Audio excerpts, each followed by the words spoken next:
Labdien visiem! Es šodien parādīšu, kā nomainīt Par 64 spuldzi un attaisīt korpusu pašu. Labi, sākam. Pirmo lietu nolaižam rokturi. Otrā lieta – attaisam pašu korpusu. Šādi.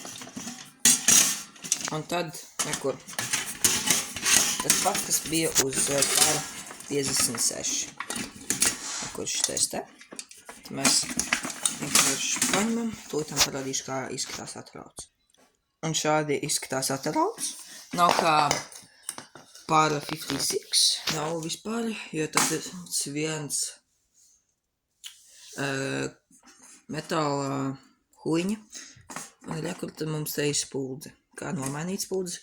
Mēram tas pats, kas ir Par 56. Noņemam riņķi. Un tad vienkārši spuldzi. Šitā spuldze mums ir 1000 vati un šādi korpusi iekšā izskatās. Un tad mēs ieliekam šādi spuldzi apakaļ. Ļoti mierīgi un viegli. Un tad tas pats ir apakaļ šitais te. Drošības riņķis. Un tas apmēram viss šodienai. Es jums parādīju, kā nomainīt Par 56 un tagad Par 64. Komentējiet, ka es nākamo varētu parādīt.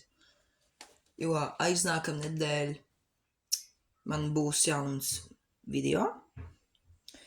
Jo man būs koncerts un es parādīšu, kā es būvēju tur. Tikai paldies, ka jūs skatāties un tiekamies nākamajā video. Paldies!